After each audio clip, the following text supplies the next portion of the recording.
Hi friends, வணக்கம். நிறைய பேர் சொல்கிறீங்க தமிழக வெற்றி கழகத்துக்கு கொள்கையே கிடையாது, கொள்கை இல்லாத ஒரு கட்சி தான் தமிழக வெற்றி கழகம் அப்படின்னு. நிறைய மீட்டிங்கில் விஜய் அண்ணா இதை பற்றி பேசிட்டாரு. பட் ஸ்டில் தொண்டர்களாக எங்களுக்கு கொள்கை தெரியும் அப்படிங்கிறத நீங்கள் புரிஞ்சுக்கணும் இல்லையா? அதற்காகத்தான் இந்த பதிவு. மொத்தம் 5 கொள்கை தலைவர்கள் எங்களுக்கு இருக்காங்க. ஒரு அரசியல் கட்சி ஆரம்பிக்கிறோம் அப்படின்னாலே அந்த அரசியல் கட்சி டிசிப்ளினாக இருக்கிறதுக்காகவும் ஸ்ட்ரென்த்தாக இருக்கிறதுக்காகவும் கொள்கைகள் ரொம்ப முக்கியம். அதனால 5 கொள்கை தலைவர்களை தமிழக வெற்றி கழகம் சூஸ் பண்ணி தேர்ந்தெடுத்திருக்கு. அதில் ஃபர்ஸ்ட் யார் அப்படின்னு பார்த்தீங்கன்னா, பகுத்தறிவு பகலவன் தந்தை பெரியார் அவர்கள். தந்தை பெரியார் அப்படின்னு சொன்ன உடனேயே ஓகே, இவர் கடவுள் மறுப்பு கொள்கை, இவர் சாமி கும்பிட மாட்டார், அப்படி கிடையாதுங்க.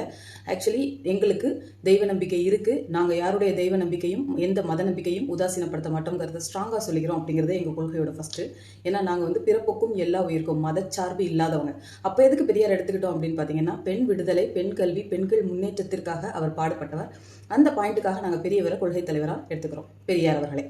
அடுத்ததா பச்சை தமிழன் காமராஜர் எதுக்காக எடுத்துக்கிட்டோம் அப்படின்னு பார்த்தீங்கன்னா, நிர்வாகத்திறன்.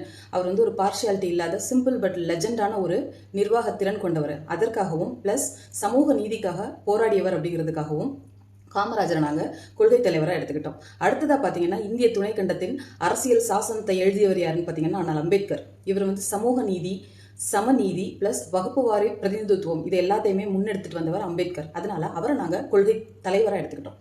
4வதா பார்த்தீங்கன்னா, சிவகங்கை கட்டியாண்ட ராணி வேலுநாச்சியார் அவர்கள். அவர் ஒரு கைம்பெண்ணா இருந்தாலும் விடோவா இருந்தாலும் அவர் போர்க்களத்தில் போய் எதிரிகளை தாக்கி நாட்டை காப்பாற்றுனதுல ஒரு பெரிய பங்கு அவருக்கு இருக்கு. பிளஸ் அவர் அந்த காலத்திலேயே இஸ்லாமிய சகோதரர்கள் கூட நல்ல ஒரு நட்புறவுல இருந்தாங்க. நம்ம தமிழக வெற்றி கழகத்தில் இருக்கக்கூடிய தொண்டர்களாக இருக்கட்டும், ரசிகர்களாக இருக்கட்டும், பெண்கள் இந்த மாதிரி போல்டா இருக்கணுங்கிறதுக்காகவே நம்ம ஒரு பெண் தலைவரை கொள்கை தலைவராக வழிகாட்டியா எடுத்திருக்கோம். அடுத்ததா பார்த்தீங்க அப்படின்னா, அஞ்சலை அம்மாள் சமூக சேவகி.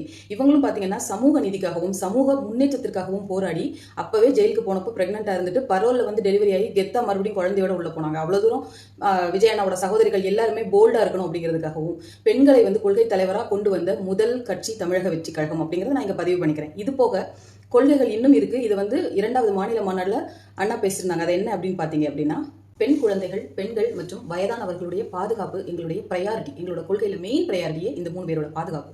அடுத்ததை தெரிஞ்சுக்கோங்க. உழவர்கள், நெசவாளர்கள், மீனவர்கள், ஆதரவற்ற முதியோர்கள், 3ஆம் பாலினத்தவர் பிளஸ் வயதான ஆதரவு இல்லாத முதியவர்கள், இவங்க எல்லாருடைய ஸ்பெஷல் அட்டென்ஷனுக்காக கவர்மெண்டால என்ன பண்ண முடியுமோ அந்த ஸ்பெஷல் ஸ்கீமை கொண்டு வரதும் டிவிகேயோட பிளான்ல இருக்கு. ஸோ இதெல்லாம் தாங்க எங்களுடைய கொள்கை. உங்களுக்கு புரிஞ்சிருக்கும்னு நினைக்கிறேன்.